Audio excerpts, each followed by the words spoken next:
Assalamualaikum warahmatullahi wabarakatuh. Halo teman-teman pioners, kembali lagi tentunya di channel saya yang memberikan seputar informasi P-Network teman-teman. Dan di sini tentunya ya, saya selalu memberikan informasi terkait tentang kemajuan P-Network ke depannya untuk menjadi satu alasan karena tentunya ya di sini saya sebagai pioner sejati juga gitu teman-teman ya. Jadi pembahasannya khusus P-Network aja yang ada di channel saya ini. Oke. Jadi di sini teman-teman ada informasi dari salah satu media ya. Tentunya media ini sangatlah terkenal lah teman-teman. Karena apa? Tanpa kita sebutkan teman-teman bisa lihat di sini ya. Nah, ini teman-teman ya. Tentunya teman-teman sudah mengetahui. Dan di sini informasinya teman-teman ya. Dalam artikel yang diberikan media ini, pendiri P-Network jadi miliarder meski harga kripto anjlok 80%. Oke, nah dan di sini P-Network mengalami penurunan nilai pasar hampir 80% sejak Februari 2025. Hingga dari rally kripto yang mendorong harga Bitcoin menembus USD 93.000 dan pengangkat total kapitalisasi pasar aset digital hampir mencapai USDT 3 triliun teman-teman. Jadi tentunya ada salah satu dari anjloknya koin P ini 80% dan didorong kenaikan USDT dengan BTC 93.000 teman-teman. Dan di sini teman-teman ya, sebelum kita kembali ke informasi seperti biasa, agar saya bersemangat memberikan informasi terkait tentang jaringan P, jangan lupa di subscribe dan nyalakan tanda loncengnya teman-teman, agar teman-teman tidak ketinggalan informasi-informasi yang saya berikan di channel ini. Oke, kita lanjutkan. Di sini tentunya anjlok harga ini membuat kapitalisasi pasar P turun dari 19 miliar USD menjadi hanya 4,62 miliar USD. Sementara valuasi penuh VDF penyusut dari lebih dari USD 300 miliar menjadi 66 miliar USD.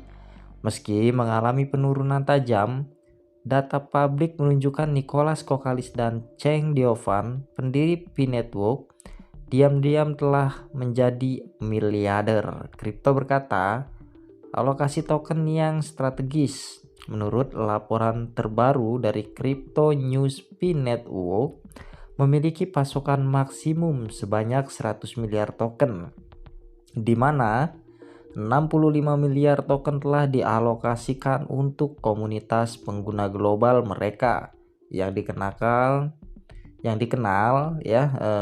dengan sebutan pioners.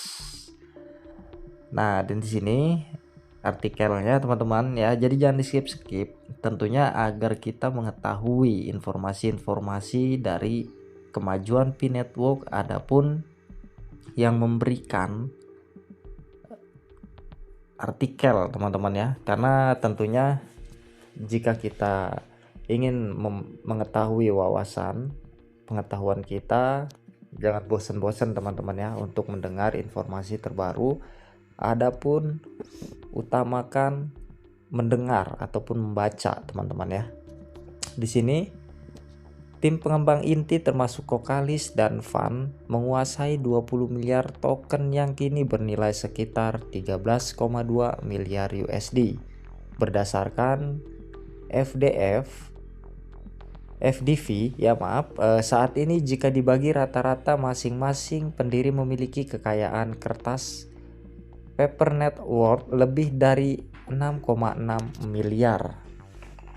Selain itu, P-Network Foundation memegang 10 miliar token lainnya yang juga bernilai lebih dari 6,6 miliar. Meskipun struktur kepemimpinan dan akses dan yayasan tersebut belum mengungkapkan secara terbuka, banyak yang berspekulasi ya, para pendiri tetap memiliki kendali tidak langsung atas cadangan token ini. Proyek ini dijalankan oleh perusahaan induk Social Chain yang menurut data Pitbook memperkerjakan sekitar 40 orang. Walau jumlah pasti menerima manfaat dalam tim ini tidak diketahui, perkiraan konfirmatif tetap menunjukkan bahwa kepemilikan masing-masing pendiri sudah cukup untuk masuk kategori miliarder. Namun, sebagai besar kepemilikan token ini masih terkunci menurut penjelajah blockchain Peace Chan.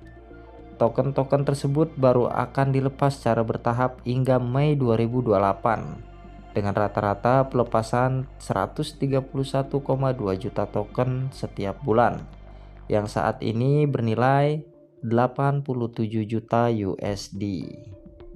Nah, di sini teman-teman ya, timbulnya kekhawatirannya ya. Melansir News Digital Sabtu, nah di sini 2025 bulan 4 tanggal 26 ya. Menurunkan harga jaringan Pi menimbulkan kekhawatiran di kalangan pengguna yang masih menunggu peluncuran penuh mainnet yang diharapkan bisa meningkatkan likuiditas dan desentralisasi. Dalam wawancara sebelumnya, para pendiri pengungkapan rencana pertumbuhan berbasis utilitas dan aplikasi terdesentralisasi. Namun hingga kini rencana tersebut belum terrealisasi dalam bentuk yang bisa meningkatkan kepercayaan investor.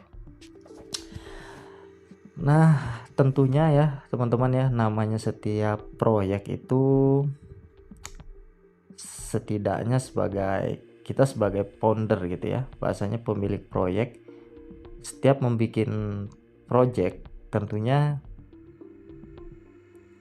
pasti harus mempunyai keuntungan gitu ya. Tidak ada yang namanya sebuah perusahaan itu yang gak dapat keuntungan teman-teman gitu. Jadi di sini ya, setiap keputusan investasi di tangan pembaca pelajari. Nah di sini ya, sebelum beli dan menjual kripto. Dan di sini harga koin Pi melemah di tengah real kripto. Harga Pi di Binance saat ini USD 0,0 sekian ya. Per Pi USDT sekitaran 10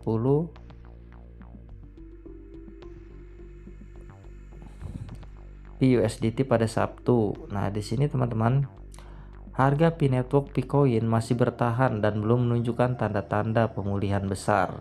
Di tengah lonjakan harga Bitcoin di altcoin lainnya, Picoin justru mengalami tekanan signifikan menurut laporan CoinCap. Volume transaksi harian pun kini turun ke bawah 100 juta USD.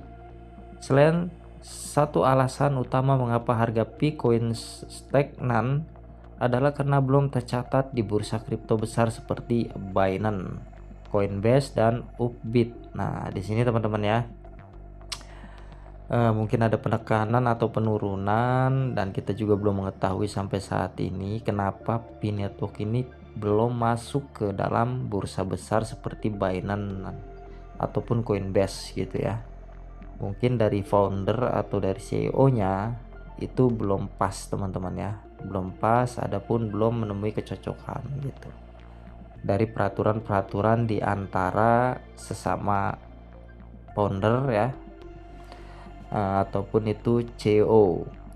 Lansir Token News, saat ini Picoin hanya tersedia di beberapa platform seperti Gate.io, Bitget, OKX ya, dan Mexio. Meskipun cukup dikenal, bursa-bursa ini belum mampu memberikan exposure global sebesar bursa testier ya. Kehadiran Picoin ini, Binance misalnya akan membuka akses lebih dari 200 juta pengguna. Dan bahkan sebelum mainnet diluncurkan, komunitas Binance telah menunjukkan antusiasme terhadap pencatatan Pi. Banyak aset kripto mengalami lonjakan harga pasar setelah listing di Binance. Depbox adalah contoh terbaru dari lonjakan signifikan usai masuk ke Binance Future.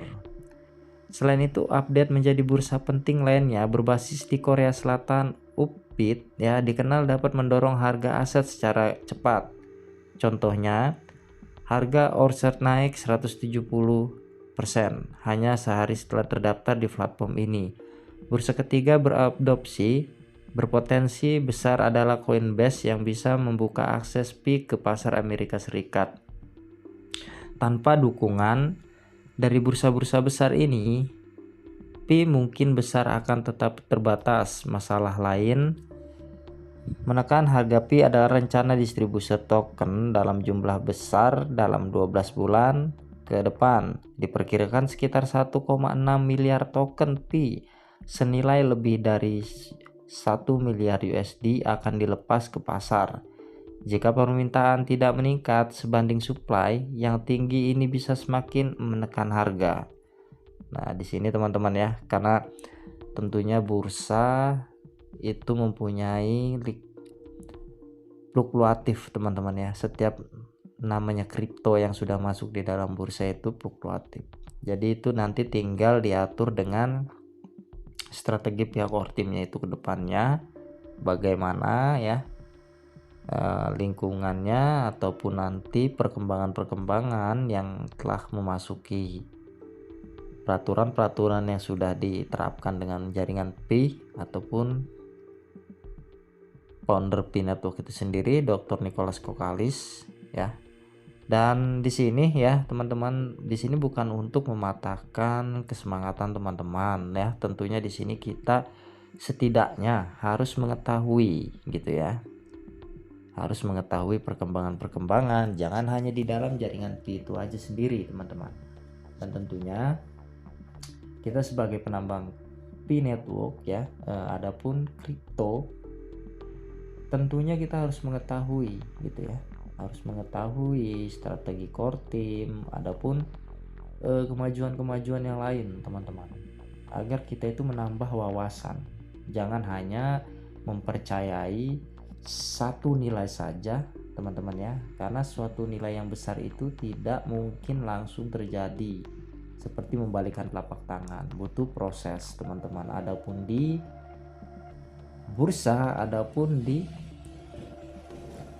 penambangan koin Pi kita di ekosistem yang berkelanjutan, untuk tujuan dari pihak Pi Core Team menjadikan Pi Network ini alat bertransaksi, menukarkan barang dan jasa gitu ya.